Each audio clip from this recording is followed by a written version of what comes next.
Panibagong kontrata ng apartment, panibagong pagtaas ng bayarin. Dito na yata ako magkakasakit sa puso, kakabayad ng apartment. So yun guys, no, from 950 Canadian dollars, so magiging 1,075 na siya. So normally kasi yung binabayaran namin dito, 475 lang every first week of month yun. At ngayon, dahil tataas na siya, magiging 588 na yung magiging hatian namin kung pipirmahan namin itong bagong kontrata na to. So, bakit ko ba sinishare sa inyo to? Ito lang po is just to be aware sa inyo, lalo na sa mga baguhan na kabayan natin na nagsisimula pa lang dito sa Canada at or parating pa lang dito. So, sa mga ganitong senaryo, ito yung rights ninyo o ito yung mga pwede nyo gawin kung nangungupahan kayo dito sa Canada. So dito sa Quebec, no, actually mura dito kasi dun sa unang post ko kung magkano ba yung apartment ko, marami nag-comment doon na napakaswerte namin dahil mura na to. Pero kasi minsan kailangan natin maging practical kasi yung binabayad natin sa apartment, dapat tinidepende rin natin yan dun sa siyasahod natin. Kasi syempre, kagaya ko, hindi ko lang alam sa iba, kagaya ko, kontento naman na ako kahit maliit na yung kwarto ko eh. Basta nakakilos ako ng maayos, may maayos akong napaglulutuan, nakakaligo ko ng maayos, okay na yun. Kaya nga yun, yung mga nagko-comment doon na ang laki daw nito. Actually, malaki talaga to para sa amin dalawa.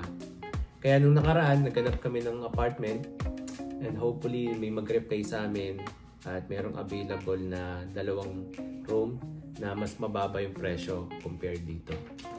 So sa mga ganitong senaryo, no, ang mga pwede kong i-advise sa inyo, no, ngayong June pa lang pwede na kayo maghanap ng apartment dito. Kasi pagdating ng July, kailangan makolekt na ng landlord dito yung mga kontrata para malaman din nila kung sino magre-renew or hindi. Kasi dito marami kayong discard na pwedeng gawin.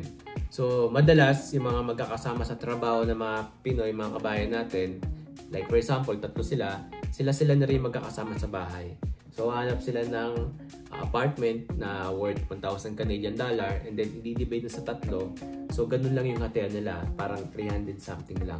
So, diba, napaka-wise nila. Ang ganung diskarte nun kasi unlike dito sa binabayaran namin, magiging 588 na to.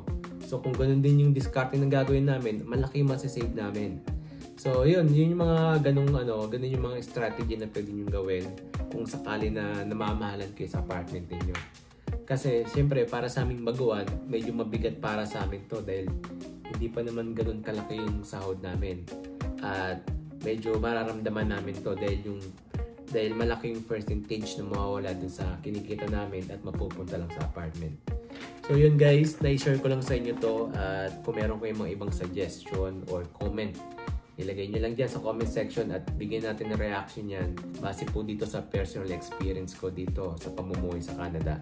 So, ayun guys, sa next vlog naman natin, i-share ko naman sa inyo kung magkano ba yung expected salary ng isang food counter attendant at doon malalaman din natin dahil i-list natin doon yung mga expenses na pwedeng in the near future na mangyari sa inyo at magkano ba yung magiging take home ninyo pagdating ng payday or sahuran.